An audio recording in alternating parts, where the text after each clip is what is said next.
Hello, all, and welcome to the Fantasy and Sci-Fi Fanatics podcast. I'm your host, Daniel Coolbaugh. Today, I have with me a very special guest, Susanna Evans. Susanna, how are you doing today?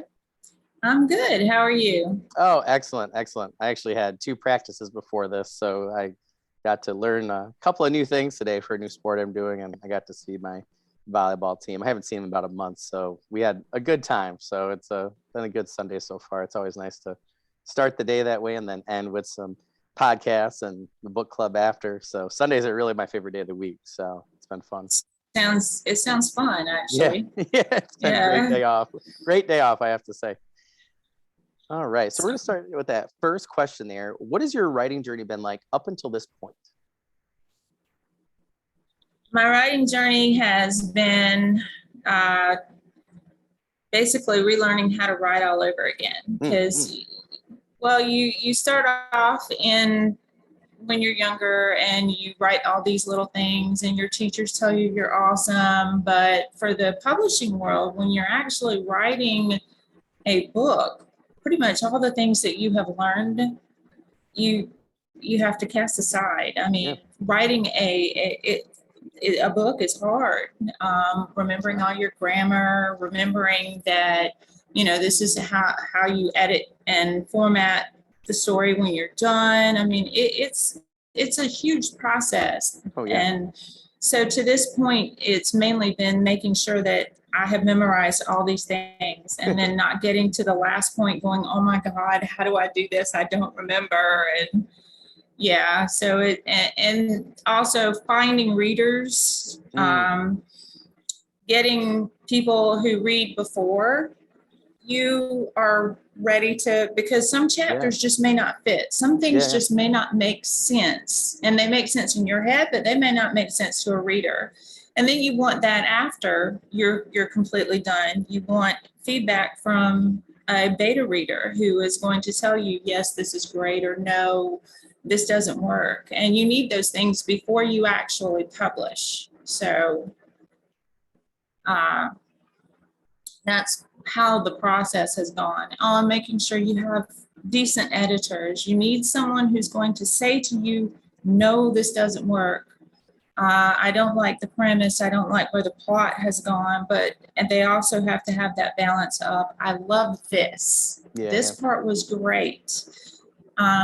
So that is also part of my journey, is making sure that I have people around me who don't tear me down, but will also help me fix it Yeah. and lead me in the right direction.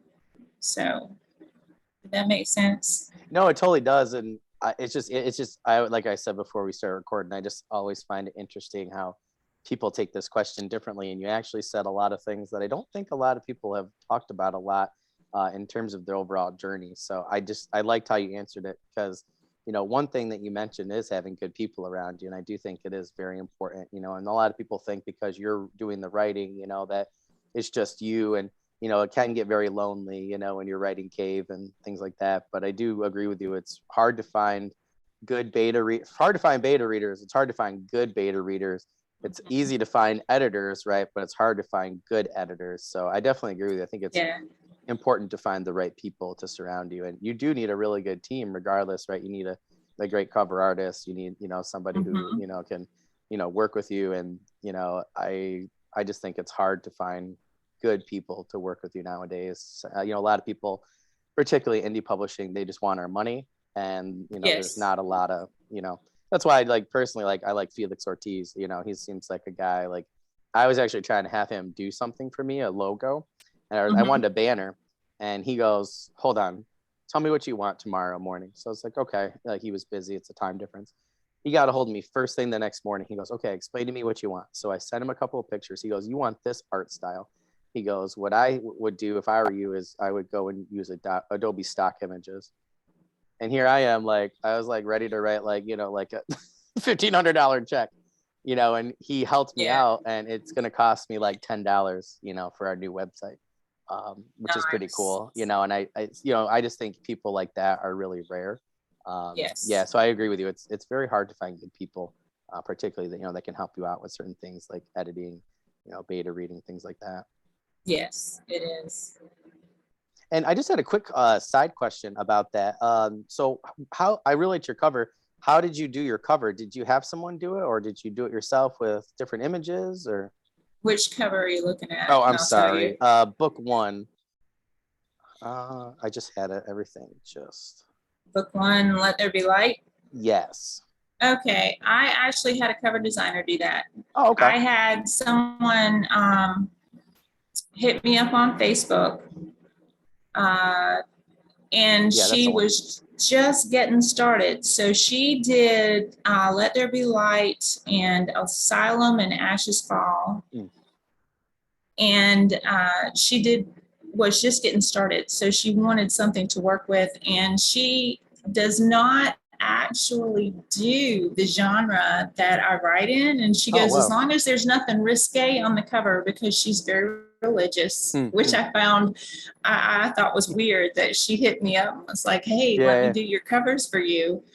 And then she popped up with those. And I was like, okay, cool. And she charged me, I think, $30 for oh, all wow. three because she was Wow. just getting started. Yeah. And so now they're on her portfolio and I have these covers. Oh, So that's cool. that's how those came about. Did she do your sidebars one too then? No, I did sidebars. Sidebars actually has two covers, and I can't remember what the one that looks like that's on. Can't remember what it looks like that's on Amazon right now. Both of Now, them are and really I cool. I did Wishing on Fire myself as well. Oh, cool.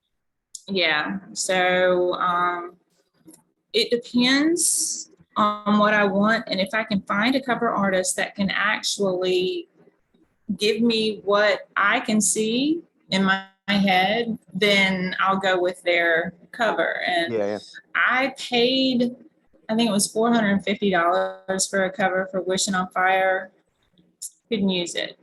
Mm, Like no matter how I explained it to the artist, we weren't meshing, and they're mm. great artists. Yeah, yeah. But part of finding a great cover, or a cover that suits your books and gives the reader the visual that you're going for, if your artist doesn't understand, you're not on the same page, then it's not going to work. You Yeah, yeah. can't just take a cover, just because you paid X amount of money for it Yeah. doesn't mean it's going to be a great cover to No, yeah, yeah. work for you. Yeah. And they can be absolutely wonderful artists, but you just don't mesh. Yeah. And you have to understand that and say, okay, well, now I'm out this money, but I got to move on and do something else because I have Yeah. a book to put out. Yeah, yeah. So, I mean, I definitely know that feeling because I was so excited to get my new Twitter and website up originally, like 2 years ago, that I had this one artist do, like a dragon logo for me. And I really liked what she came up with. And then later on, my friend was like, oh, it'd look cooler on a shield and like this and that. And now I want a totally different logo, but I just wanted something at the time. And so I yeah. paid somebody, like 200 to do it. And then, and they were like well known and stuff. And then later on, they said, well, if you want it changed, let me know, I'll fix it. And then when I went on a couple weeks after, like probably about a month or so after that, to see if they could add it to a shield, which we had come up with, they were off Twitter. Their whole entire website was gone. I was just like, Oh, well, wow. lessons learned there, so I totally get it. Yeah, sometimes it just doesn't work. I have Caleb Gosens, so if anybody listening, I've been sharing his art. He's done the art for my website. He's been brilliant. He's so affordable, and his skill level since I found him 2 years ago, like I'm trying to have him do a couple of book covers before he ends up being too famous. But Yeah. I try and send him business, but it's like everything I send him, I agree with you. You definitely need to find somebody you can work with. Him and I work really well together. I give him a cool idea and he's really excited to do it. And then I had this Archangel Warrior class that I wanted him to do. And I wanted it the way I wanted it. And he was like, hold on, this is going to be cooler. And I should have just trusted him. And sure enough, he always makes it better. He was just like, give me what you want and then get out of my way. And I'm like, just going to do that from now on. So I definitely agree with you. His relationship, I think, is finding somebody you could work with. I agree with you that sometimes you just don't mesh with people, and it's not that them or you or whatever. It's just not the best Right. relationship for either one. So Yeah, I was just curious about that because I was looking at a couple of your different covers yesterday. So I know a lot of people are, are in that boat where, like C.S. Radcliffe's another one where he helps people out with really, affordable covers, and they're always really good. So I think it's important for people to, to realize that you don't have to spend hundreds and hundreds of dollars on a good cover. No. And it's just one of those, especially you can find somebody like, like I know Lindsay Broker used to do that a lot. Finding somebody who was starting out and, pay them $100 or something like that. And they always came up with really good stuff for her. So it's nice to know that there's, a lot of different options out there for people. Yes. For that second one, so for the audience here, what genres do you typically write in? That's kind of complicated because I have mashed up several genres. And that's what I want to talk about the most. It's paranormal, urban, fantasy, horror, and then the romance is sort of secondary, except for the books that I told you about where it's the main focus because I have this character and my readers were like, you have to fix this. He has to have a happy ending. You've been really mean to him this whole time. You have to fix this. So I'm like, okay. So, but I came up with a great plot around it. Yeah. I've mashed up all these genres together to come up with something different. I don't know how to describe it other than all those little boxes that it just doesn't fit into, but there it is. Because my characters are gods and goddesses and elementals who wield the elements, and then you have animals who actually, there are two halves of them. That there are times they're in their skin and they look human, and then they change and they're either jackals or ligers or tigers or lions, So, and that's where the fantasy part comes in. Like that would be sort of the paranormal aspect of it, because the elementals are a lot like vampires, except they're alive, But then there's the world building around it where they have bloodlines and cool. There's a war that they are fighting, and it's their battles sometimes take place in like ancient ruins, but most of the time they're in ballrooms or somebody's throwing a party and they end up getting into a fight. And I just sort of mash things together. Yeah. And that's basically what I did. Like I took all the things that I like to read about and put them into a series. So I feel like my friend, he teases me, he calls it the monster mash with genres. And I personally, like, I think I just have talked to so many authors recently, particularly for February She Wrote, where it's like, it just seems like now the thing is to not just write epic fantasy or write fantasy or whatever, or just romance or, whatever, horror. It's just always now seems like the best stories have a lot of those elements from at least two different subgenres. And it just seems like to me, more and more stories that I really like for instance, like I just started reading Will White's Cradle series. Well, you have the progression fantasy, but there's also a science fiction aspect to it. And it just adds a whole nother flavor to it. And I think that there's a lot of really interest. Had Richard Lee Byers on last month, and it was interesting to see how, like, over his career, where I don't know if he's ever done a straight fantasy.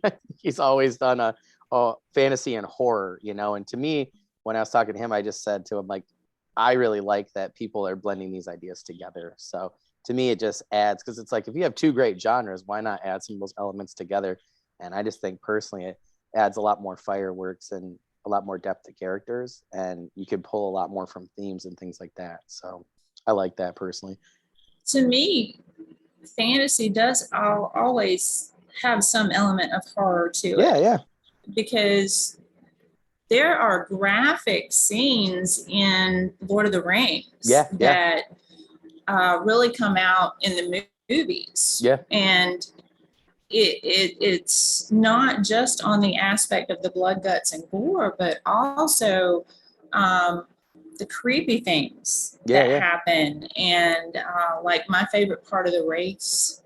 I love the scenes with the wraiths, and I like the scene where Strider goes in and has to fight with the kings, the dead ones. Okay, see, that to me is fantasy. That's and when I put stuff like that into mine, my sister told me, she goes, "You wrote the first one and it was great." She said, "But I can't get through the second one because it's scary." And I was like, "It's scary?" And she goes, "Yeah." She goes, "I can't read any more of your writing because it's scary." And I'm like, okay, so now I need to tack horror into my genres. And I'm like, I didn't really think it was. Because for me, I'm thinking if I say there's fantasy in here, it's scary. And parts of paranormal are scary. You know, I don't know. But to me, it's all kind of, so I'm just trying, what are these boxes? What are the names that I need to say? I don't know. So let's just throw them all out there. Totally. Well, like I can't remember if I was talking to Chloe or who I was talking to about, or Courtney, but recently for February she wrote, but like, it just seems like, I think people forget that, you know, it really is like, I agree with you. Like fantasy, I always tell people, I'm like, it's a fantasy and sci-fi podcast. I'm like, take that with you will. And some people forget that for me, horror is fantasy, paranormal is fantasy. They, always has these fantastical elements. And, I think even horror has some elements of, science fiction and things. And I just think that people forget, that there's all these original stories, like Mary Shelley's Frankenstein, like, well, that's science fiction. It's also urban fantasy. It could be considered fantasy or horror, and I mean, she's the modern day queen of the genre. And, I mean, really, I think you could really equate her with, having, many of the main subgenres there as well between, science fiction, fantasy, and horror. And it's like, well, you look at that story and it's a prime example of what you can do, and then it's funny where I think people later on, it's not that was the birth and it was just, they were, she was just trying to do just science fiction or just horror. And I think people later on, try to put it on shelves, and then I think that kind of messes it up a little bit personally, because, then people think, oh, when I'm writing, I can only do fantasy. I can only do epic fantasy. And I totally agree with you. I actually never considered, those moments in Lord of the Rings. But to me, like when the Wraiths are in the Shire, in the Fellowship, even in the book, like, when they're in the mounds and stuff, the burial mounds, it's like, it's really creepy. They're really scary. It's the connotations that people put with specific places and specific things. And you never know the psychological part of like how a reader is going to think about this. Like there are people in my writing group who won't read my stuff because there are elements of horror to it. Like I will describe things, and that's part of my world building, is giving you the room and painting the picture for you. And in Wishing on Fire, I have a scene where one of the brothers opens a door and there's a body laid out on the bed, and it's a woman. There's blood everywhere, and she's holding her head in her on her stomach. And I described that, and somebody was like, no, I can't read any more of this, and it's like, okay, I'm not a problem, I have other people who are going to read for me. But that sort of psychological, like, however I worded it, freaked them out. Like they could see it, and that was what they were talking about, is that they could see it. From my standpoint, it was blood, guts, and gore. Now when her ghost starts walking across the floor and the blood That's cool. is moving away from her feet, that to me is more of a paranormal aspect, because when you watch horror movies or the ghost horror movies with the psychological, then that sort of stays in your head. Like there are movies that I have seen that didn't bother me while I was watching them, and then I'm laying in bed going, that one scene, and it's like I got to do something else. I have to read a book, or I have to get up, and But yeah, I think it all depends on how the reader takes it in, and the words that are used to describe what they're doing and how they're doing it. So you have horror elements in fantasy. My husband has gotten into watching The Watcher. He loved The Wheel of Time, which is not something I could get into because I don't get into high fantasy. Oh yeah. But watching the scenes on the TV, because I'll sit there and I'll write and I'll have my headphones on, and then every now and then something will catch my attention on the TV, and I'll look up and I'm like, that's horror. Yeah. I'm looking at this. This is what people define as horror. These are the vivid things that you see and you witness, and it stays with you. And I think that is part of the definition of horror that goes along with the fantasy, because in a lot of fantasy stories, you have those vivid scenes that just stay in your mind, and they'll pop up out of nowhere, and you're just like, oh my God, that was just. So it's hard when you're trying to define a book. Where do you stick it? I mean, Sherilyn Kenyon is one of my favorite authors, but when I would go into Barnes and Noble to look for her, she's in romance, and I'm like, but this is paranormal. I would categorize this as paranormal or urban fantasy, but I wouldn't put her in romance. So yeah, there's this whole new thing now where trying to figure out, where do I find my book? If I'm actually going into a brick and mortar, where am I going to find the book? So it's hard as a writer, trying to say, oh, I write this, because there's so much to what we write that it could be anything, So I personally wouldn't call myself horror, but apparently I do have horror elements in there. And people need disclaimers, this is going to have blood, guts, and gore. This is going to have sex in it. No rape scenes, no this, no that. And I don't know if you've had to write a book description lately, but sometimes I know when I'm going through them on Amazon looking for something to read, there are those disclaimers in there. There is no rape in here. And I'm like, something new for me to think about as a writer.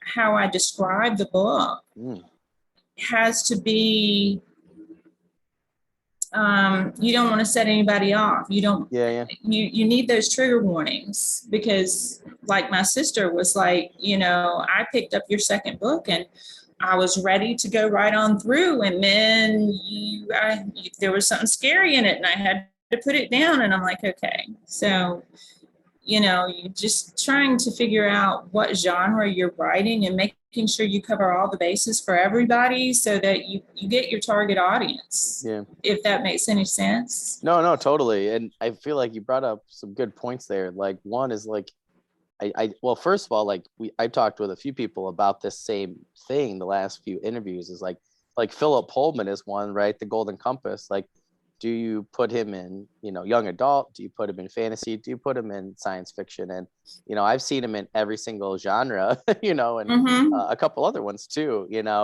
depending on which state I'm in, which bookstore I'm in, if it's Barnes and Noble, if it's a mom and pop, like independent store, if it's a used bookstore. And, I've seen his books everywhere. And you're talking about somebody that's sold, millions of copies of all three books. And it's like, that's crazy that, and like I talked to a couple of people, Richard and I talked about it, and I think Chloe and I talked about it, where it's like, where do you put books like that? And I think that that's what people like the most about it, is that there's a little something in there for everyone, and it's a great story with great characters, and for me, if it didn't have the science fiction aspect to it, and it was just straight like, the witches and the familiars and things, I don't know if it would be as exciting, but because they have the astral projection and these different, science fiction elements, to me, it just makes those fantasy elements that much cooler. And I just realized too that there's a lot of horror elements in there too, with the witches and things, and what they can do. And, some of the, like the monkey familiar, for instance, I forget his name, but he scared the crap out of me in the book, like the Golden Compass. Like every time he popped up, I was just like, oh my gosh, like, Yeah. so I definitely agree with you there. And I didn't think about that. No one said anything about that yet in terms of, we talked about how to write descriptions, but you make a good point that, you do have to put disclaimers, I think, depending on, what it is. I know that, I think it was either the last Outlander book, or it was either the book or the Netflix season where, there was rape in it. And, a lot of people were turned off by that because there was no warning whatsoever. So I definitely hadn't considered that. And we haven't talked about that yet in terms of, description. So I don't think I really realized that, 'cause I think I've been going off of just certain authors that I know, or, who have been introduced to. So I don't even look at descriptions anymore. So I think you make a really good point there. I'm going to have to start analyzing more descriptions. Well, I belong to some book groups on Facebook, and mainly I just go through and read what they're saying about different books and why they did like them and why they didn't like them. And they're beginning to ask for more. They want that warning. They want to know to expect whatever is coming. They don't want you to tell you exactly what it is in the description, but just to say, there's going to be a rape, or there is going to be some blood, guts, and gore, or because I don't know that they know a lot of the time if you say this is fantasy, or if you say this is urban fantasy. If it's urban, you're expecting something modern. You are expecting it grounded a little bit in the real world. Not, it doesn't have to be much, but when you say urban, you're expecting, at least I am, and I know a lot of readers, because I read before I wrote, that's, and you're expecting when they say urban, it's going to be set in this time. You expect if you pick up a Regency historical romance, it's set in Regency times, and these are the things that go along with this genre. And when you say paranormal nowadays, that could mean it has a ghost in it. It doesn't necessarily mean that it's vampires and werewolves. And that sort of got lumped all in together. And I would think ghosts were scary. I wouldn't think they were, based on the way books were done before, I wouldn't have categorized a ghost as paranormal if you're going to set the bar at vampires and werewolves. Does that make sense? No, totally. Yeah. We just talked about that the other day, and like I think Stephen Blackmore really totes that line, because with his Eric Carter series, like and actually too with Patricia Briggs and Mercy Thompson, like their ghosts and spirits, like I liked how Briggs particularly made them not really like a threat, but then as the series goes on, it's like she changed them to be like some of the most scariest, like scarier than vampires and werewolves, to be quite honest, and you're like, whoa. And I just think certain people are better at that. But yeah, I totally agree with you. It's just one of those things that's like, I think it really just depends on how, I guess I always considered like ghosts to be on the same like level.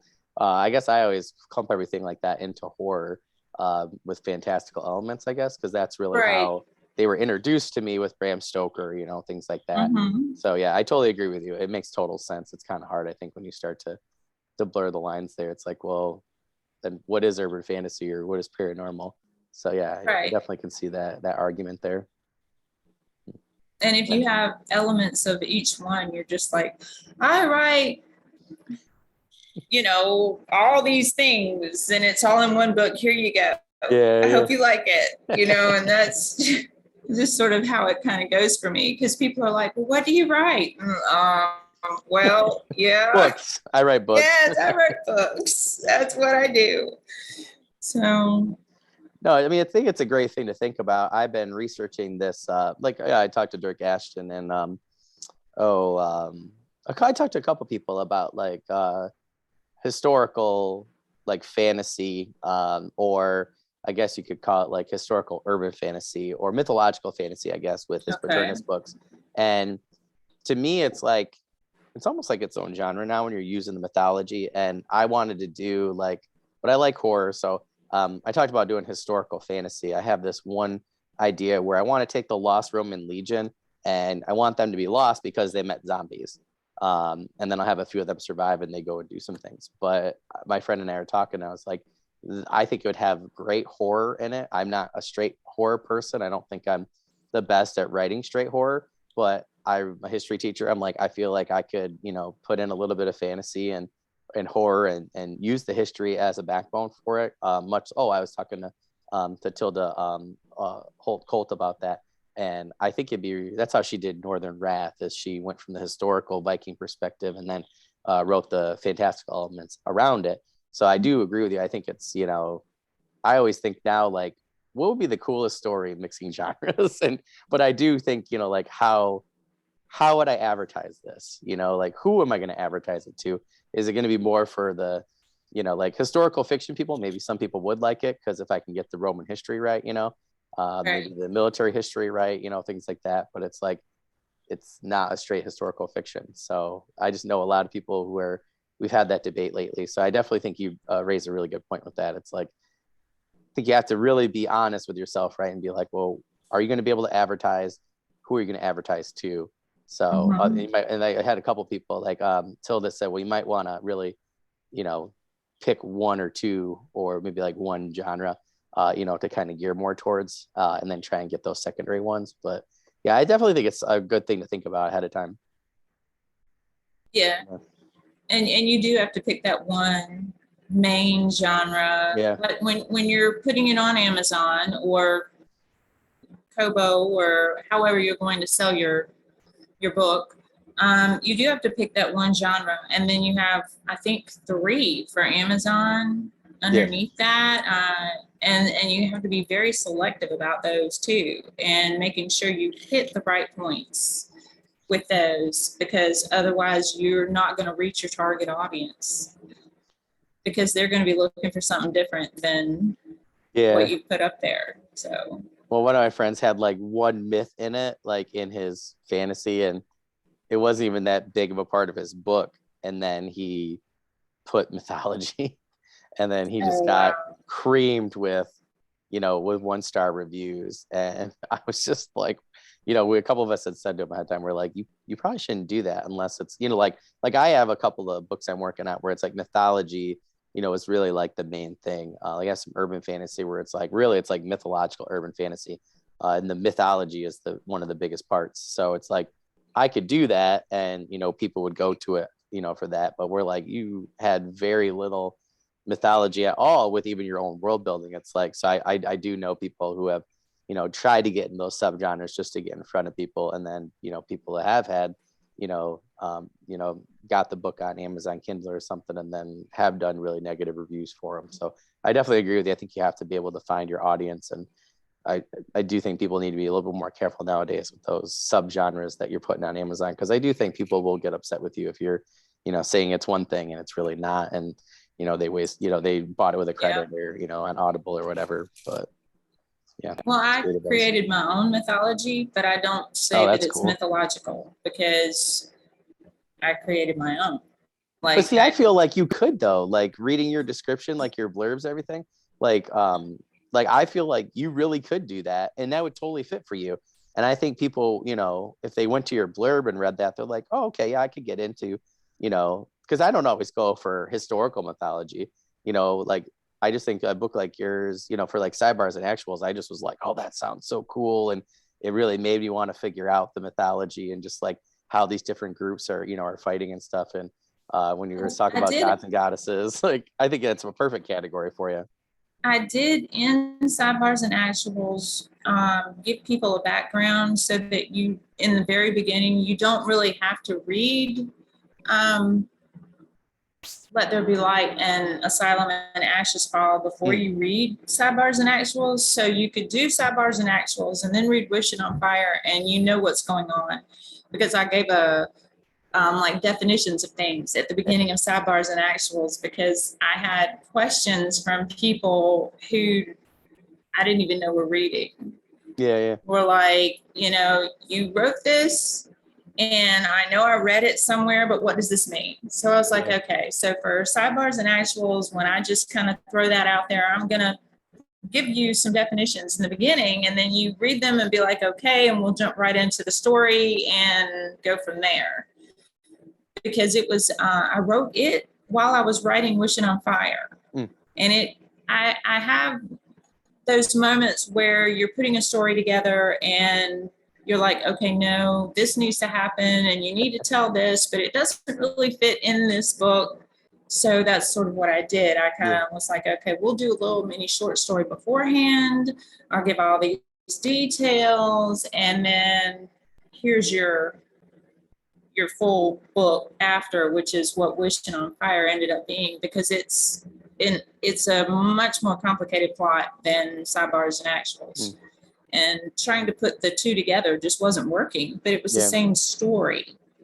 And you need those details out there and to create your canon for how things are supposed to go. And so I was just like, I'm just going to write this little short story. I'm going to stick it out there. And then I'm going to publish Wishing on Fire later, so that, you have the preview of, okay, this is what's going on and this is where we're going. Because it is a complicated, world building is hard. Yeah, and then, it is not easy. No. And like, I started with one character and her name was Kate, and I knew who she was, where she came from. She had this really awful father. I mean, it was very cliche. But when I started this whole world that I've created, I started with her. And that was how everything came about. And I challenged myself, I'm going to write something very simple and do this little romance. He's going to be a vampire. We'll just make it paranormal romance and go from there. And that's not what happened. No, the characters revolted, and then I had to change things. I hate that. And I mean, I'm sort of going through that now, trying to write book 5 for the Gemini Dio series, because they keep changing their minds. Like, I will get a paragraph or a chapter written, and I'll love it.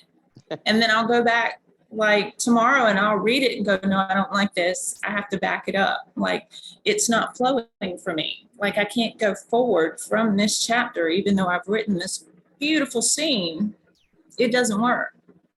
And that I have hit the point where everything's coming together. You've gotten all the background done, and you know who the bad guy is, and you got all this going on, and then you get to the point where everything is coming together, and that's where I'm at. And I'm just like, okay, this is not working. And I'll write. I can sit down and write 5,000 or 6,000 words in a day, and then turn around and go back and read it the next day going, I can't use this. This will not work.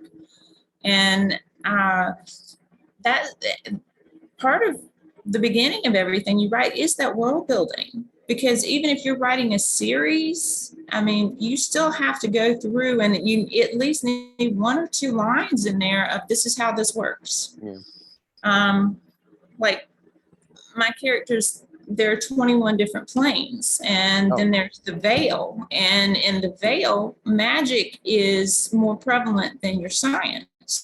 So you have your mosaics, which are tiles that are spelled. You hook your tablet up to it, and you place orders. If you're in the kitchen, you can order your groceries. If you're in your closet, you order your clothes, your furniture. You have a bigger mosaic like by your front door. I mean, all these things have to be explained every time you're in the veil. And if they're going to be doing these things, then that's a little bit of the world building, because it plays into the magic system, and everything is done by thumbprints and retinal scans. So you have money, but your account has to be tied to your thumbprints and your retinal scans. So Is that science? So again, talking about genre, where do you stick it? Because you have this great world building set up, and then you have to put all of that in each book. Yeah. Just to remind people, this is how it goes. And so your beginnings can take up, you have to learn to drop it in. That's a thing for writers. You have to learn to drop things in there and just drop it, just really delicately right into a paragraph, or into your dialogue when your character is moving around. Instead of going he said or she said, you drop that bit of world building in there because they're doing this action, and it's easier to digest that way, I think. But I also think when you're in the middle and you're first beginning a series and you're creating this world, for me, I think it was easier in the creation of than the repeating of every time I write a new book, because it's like, I have to put that in there. They won't know what that is. I can't just say this. I have to describe it, So I'm sorry. I didn't mean to get off on a tangent there. No.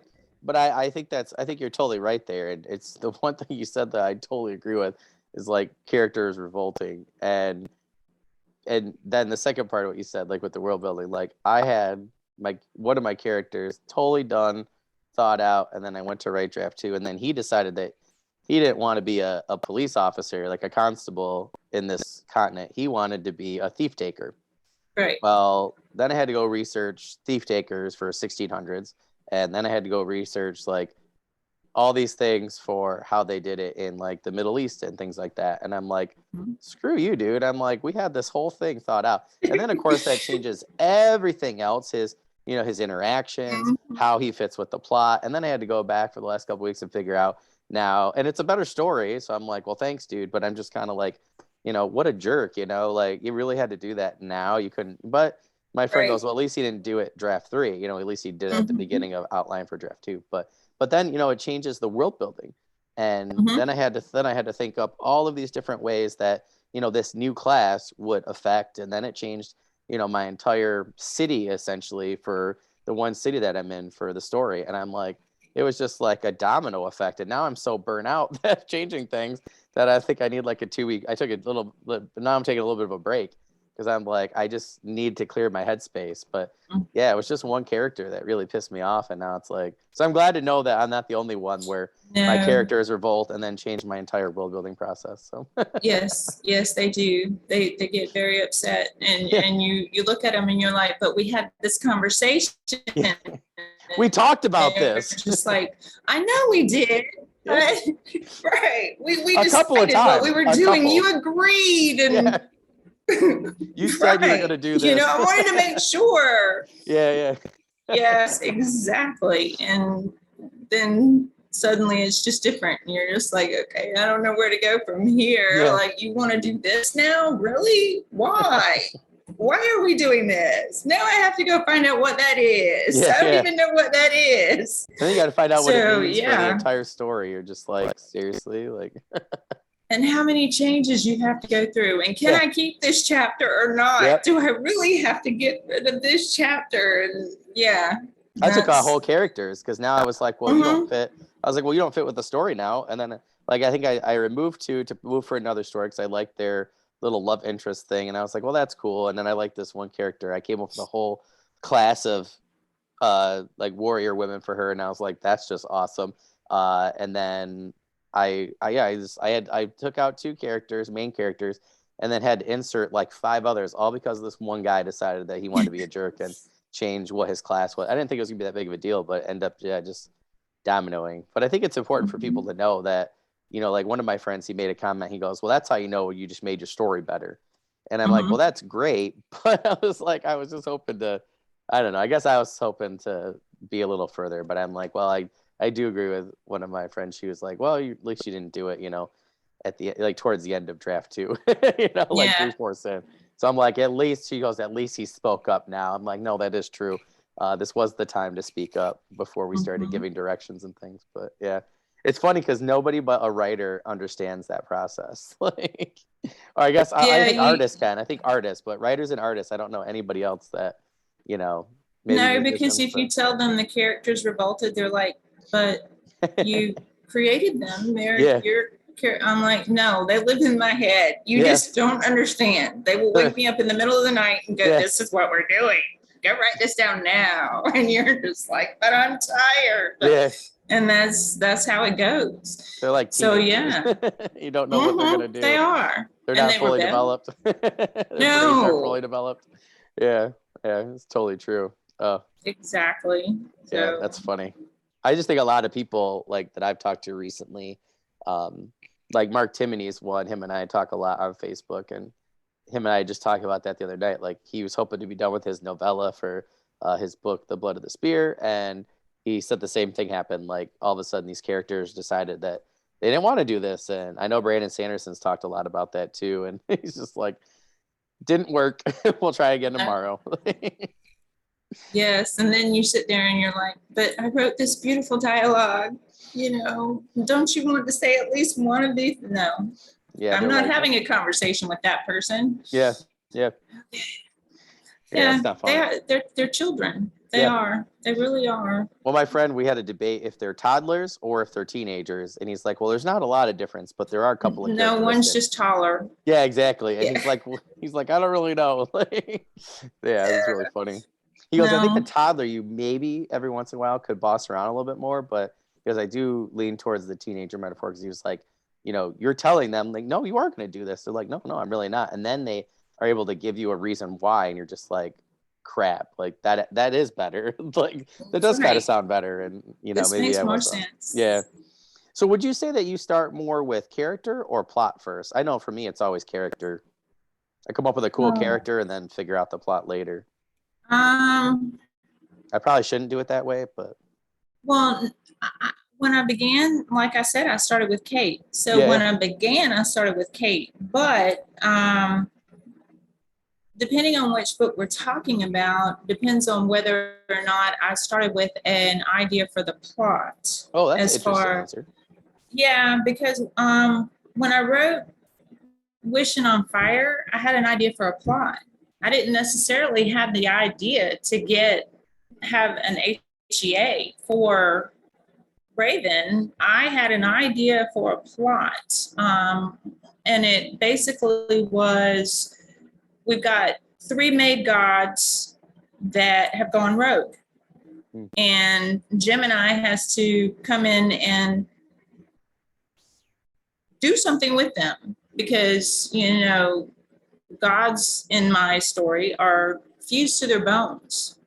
The only way to get rid of one, if you're going to get rid of one, is you have to ash it. And so that's where it came in, was you've got three gods that have gone rogue, and one of them was completely against it. And so he goes in search of Gemini himself. And when he finds them, he helps them to ash his brothers in the Sorcerer's Forge, which is where she created them. And then in the middle of the war, you have Katori, the soul maker, who comes back and is like, no, I'm going to raise these dead gods. The magic is still there. I'm going to raise them. And I hate my brothers, Gemini. So I'm going to sacrifice more of the Sorcerer's Sons to raise these three. And they're going to kill Gemini for me. So that was how it went. I wrote the scene with Katori and how she's walking over the ruins, and the magic is glittering, and she makes a deal with dead elders, and the dead elders help her raise. They're referred to as Trinity, with mayhem, murder, and misery. Oh, cool. So that's where the idea came from. It was the plot at that point that I came up with, and then just worked everything else in around it. But when I started the series, it was Kate. I just knew her. I knew she needed to get out of this situation. It was a cliche. I just grabbed a cliche and went with it with this character. She popped into my head, what she looked like. where she lived, what kind of job she had, all of that built up first. And then I came up with everything else. So I think for me, when I'm writing a series, it really depends on which book it is and That makes sense. what is going to happen next to these characters, because you're keeping all these characters together. They're like a family. Yeah. And, what happens next to this family? So, yeah, it just depends. Like, do you have this great character that you want to start with and you want to add into your family, or do you have this great character that you want to give a completely different book to, a whole new plot?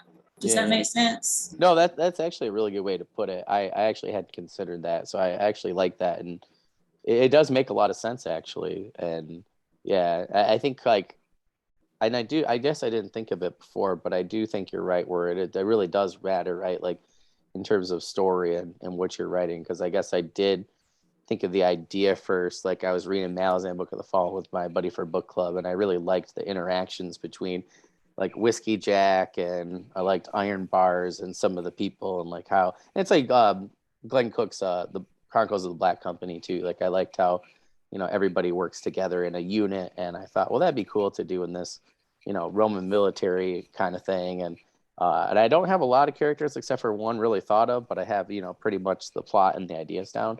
So I guess I guess I didn't really consider that, but I like how you put that and you stated it. Like it actually does make a lot of sense depending on really what you're writing. And I think a lot of times too, like I've talked to different people about this, and it might even matter more with genre even.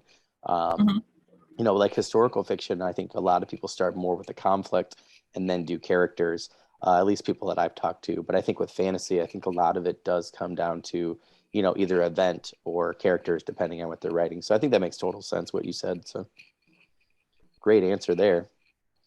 I'm really interested in this one. I know we had some of the other ones. I think we hit actually all of them at this point besides the last three. But I'm really anxious to hear your answer for that number 6. What has been the number one thing as a writer you wish you could go back and say to your younger self? Find people who want to build you up and not tear you down. Oh, that's a good one. Because when I first started, I decided I'm going to write a book. I had people tell me that because I was female, I couldn't write what I was writing. Yeah. And that's why we're doing February, she wrote, folks. That's why we're doing February, she wrote. Just saying. Jeez. Yeah, I had people who wouldn't even look at the first book I wrote because I'm female, and it was very much fantasy. And I was like, okay, fine. So I went the independent route. But I have learned over the years, you got to really find people who, even if it's not their genre, that they'll read it anyway, and they'll tell you, you need this, you need that. This is really great, and I really like this. So yeah, to my younger self, I would definitely say, find people who will support you and be willing to read it, and also be willing to tell you this sucks, but this part's good. Keep this. There always needs to be that balance of this is what I don't like and this is what I do. And younger writers especially, I think, need that. They need that this part does not work at all, but you did this beautifully. And we don't get that. I mean, especially when we're first starting out, we try our family and our friends, and just because you're friends with somebody does not mean that they read. Yeah. That, because I have friends who just don't read. They don't read anything.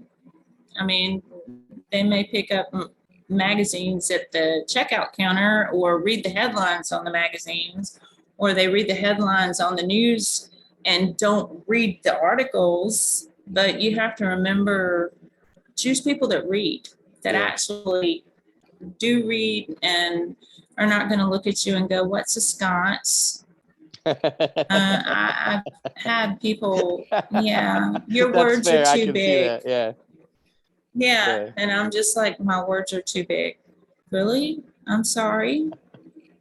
It's a I book. mean, when I, It's a book. right, it's a book. You're an And, author. It's a when book. when I was growing up and reading books, if I ran across a word I didn't know, I went and got the dictionary and looked it Yeah. up.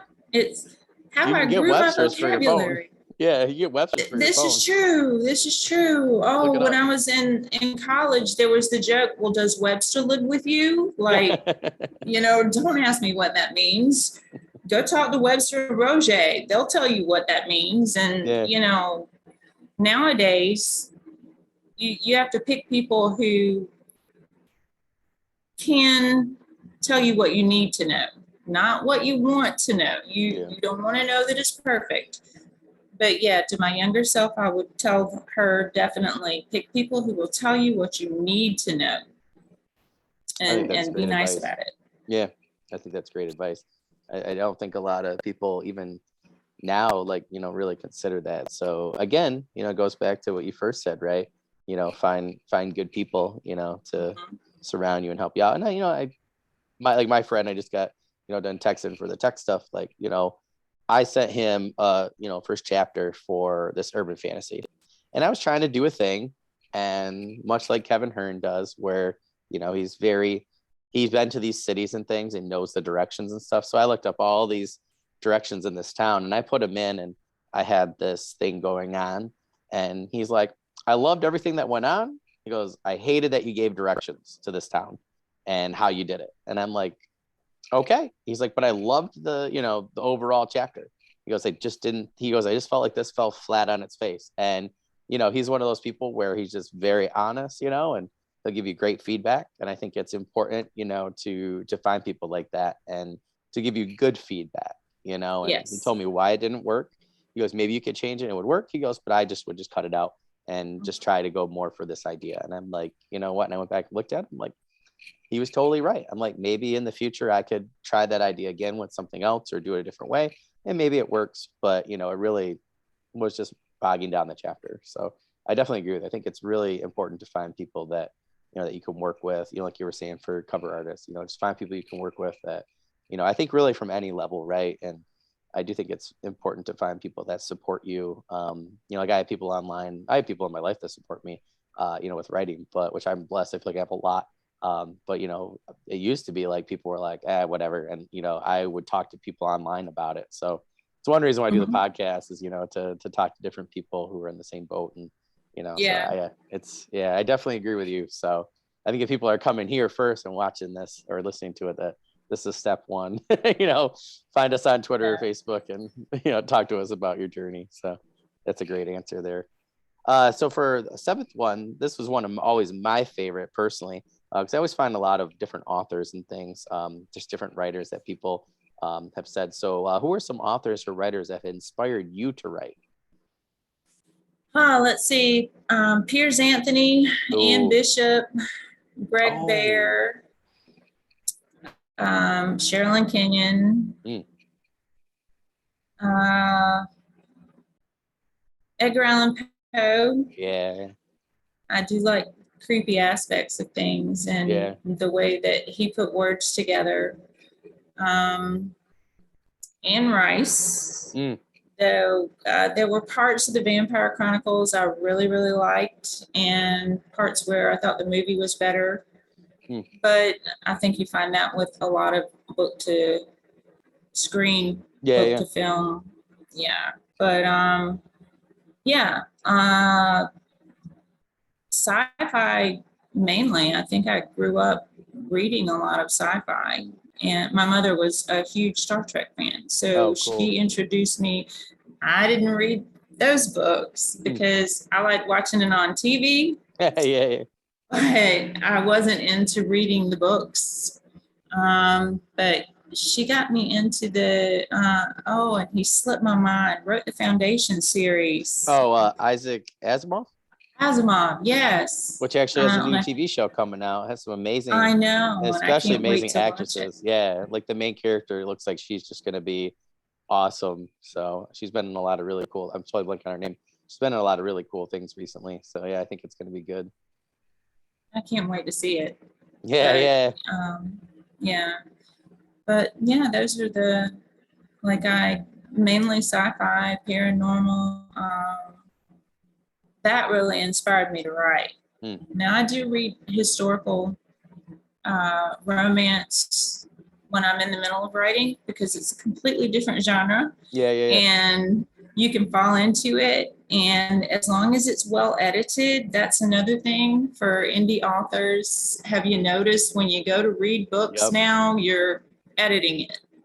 Yep. And it's frustrating if this book is traditionally published and you as an indie author are going through and editing each line because it's missing a comma, or there should have been a period here, or you know what I'm, just the small things that in the beginning you as an indie author have to know like the back of your hand. And here are traditionally published authors getting away with this, like, you finalized this, you didn't read it first before you put it out. And yeah, so, but I find myself, when I want to read sci-fi, I go back to what I grew up with. I sometimes will pick up a brand new book if someone tells me this is really good, but I have to have a recommendation for it from someone that I know that reads these things, if that makes sense. No, yeah, totally. Yeah.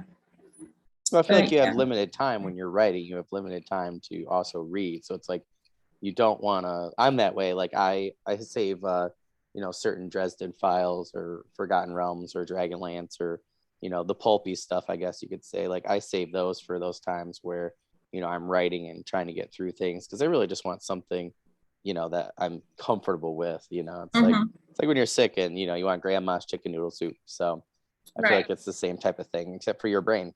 So yeah, totally agree. You want to be stimulated, but you don't want to think too much. Yeah, totally. Yeah. I do it with shows too. Like I've been rewatching Castle, to kind of shut off my brain. And I like the actors, actresses, and writing. And sometimes I do, like when I'm really intensely writing though, I'll just watch comedies, like just pure comedies, like the 20 minute time slot ones. Especially something that, like How I Met Your Mother is a good one for me. That 70s show, The Office, especially The Office. Sometimes I get distracted with their good writing.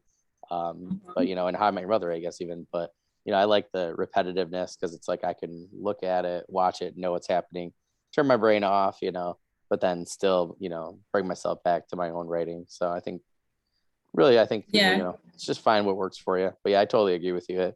Book wise, that's what I do. So yeah, it's good advice.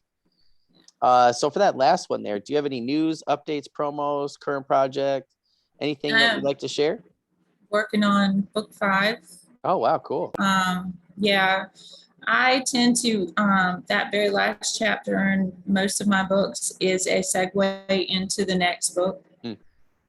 So at the end of Wishing on Fire, the god of life, his name is Tristan. They call him Lord Vitae.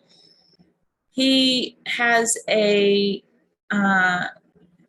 it's a ghost attached to him. Oh, cool. And they refer to it as a skinner because it takes the magic of the animal you possess. Oh, cool. And feeds off of it and traps you in your skin. And for an animal, that is horrific, to not be able to get furry anymore.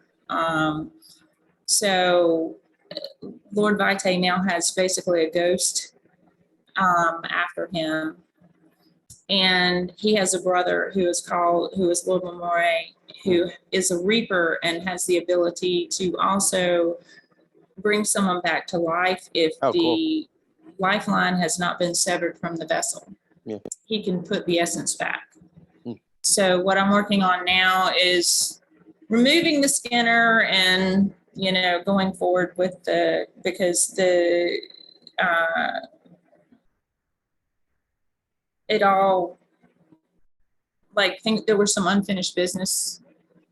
So you got rid of all the bad guys. Have you ever had that happen where you got rid of all the bad guys and then suddenly you realize you missed one? So yeah, I'm working on book 5 because I missed this bad guy, and yeah. So and I have a working title right now is Casmore, Oh, cool. but I don't know if I'm going to stick with that. So, but that's currently what I'm working on. I've got basically the source has a whole entire prison plane, which are all the essences that she could not have obliterated, Oh, that's because cool. the magic has to have X amount of order and elementals to support it. And they all have to have humans, because without humans they wouldn't exist. So it's sort of based on the belief system, where if you believe in a god, then that god has power. Have you ever heard of that? Oh yeah, all the time. Yeah, yep. Okay, so I sort of took that aspect of it, and if the humans believe in my mythology, basically my gods and goddesses and the animals and the elementals, and they have the magic to go along with it, and this all keeps the world going around. Well, we have Theta Plane, who has people on it who are crazy and have to be they need a leader, basically a warden for the whole entire plane. And so I've sent 2 in there to do that. And they're having problems. That's and cool. So then I've got Justice, who has to keep going in. Justice is Raven. He has to keep going in there and straightening things out and coming back, and he's getting a little aggravated with it. Yeah. So, but I'm tying up loose ends for basically Wishing on Fire. And probably when I come out of this one, I'll have more loose ends that I'll have to tie up for the next book. It's funny how that works. Yeah. But yeah. Those darn characters, I tell you. Mm-hmm. Well, that sounds awesome. I hope so. I hope it does. Yeah.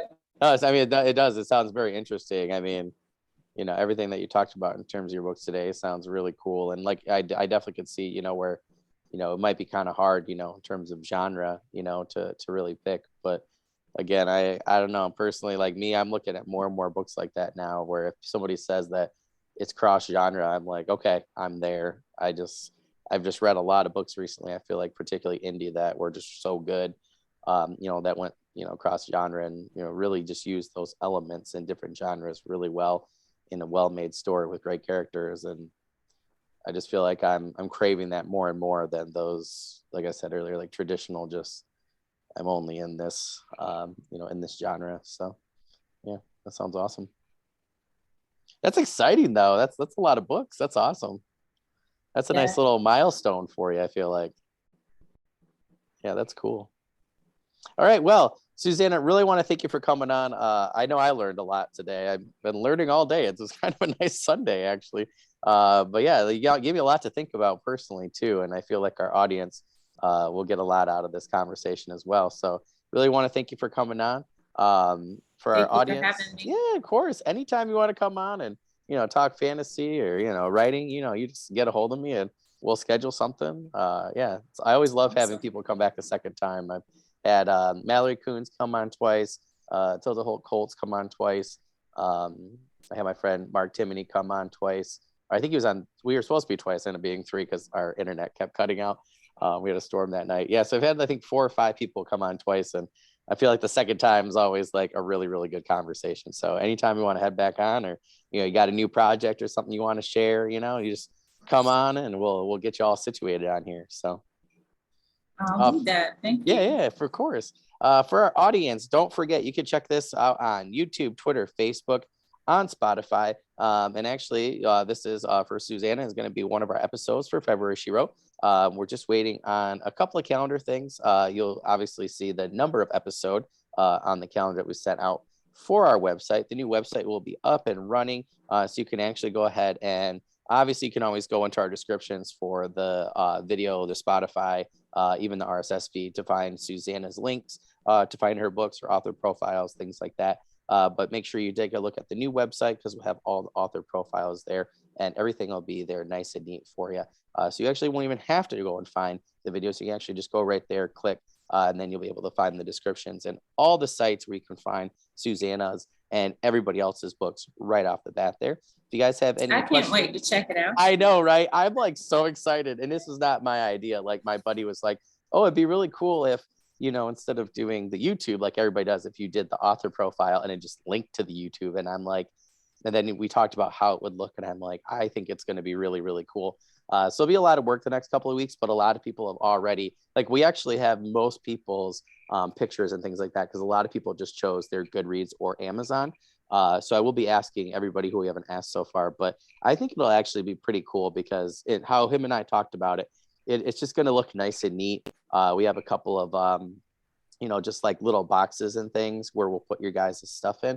And I just think it'll be really cool to just go and, it'll be almost like a Goodreads profile, but you'll see everybody's there. And then all of your links will be there for every author. And like I said, the YouTube links will go right to those episodes, just send everybody right to the channel. So it's like really all people have to do is go to my site when it's updated, and they can find every single author's stuff that we've interviewed so far. And I'm looking forward to finding some new authors to read. Yeah. And I'm hoping that's what happens, Exactly. like you go on and check your author profile, then you kind of go down and, see some of the people. And yeah, I just think it'll be really fun. We're going to try and do a separate page for people that we've interviewed like yourself, where, they've talked about different authors. So we're hoping to also it's going to have to wait till the summer, I think, with what I've got going on and what we're trying to do, but we're going to do a book recommendation tab too. So it'll be just like the author profile, but instead of your descriptions and the links, it'll have actually the authors that you've suggested, which I think will be really cool. And we'll put like the top 3 that people mentioned. So we'll probably send out another survey and what are your top 3 or authors or books, and we'll do it that way. And leave those. So I think it'll be cool eventually, because I think you'll have people that'll be, on the show who have, talked about each other's books and stuff. So yeah, I think it'll be really neat. Well, Susanna, again, thank you so much for coming on. I had a great time chatting with you. I said, anytime you want to come back, just let me know. And I hope you have a good rest of your Sunday, okay? You too. Thank you so much. Have a good one. You too. Bye-bye.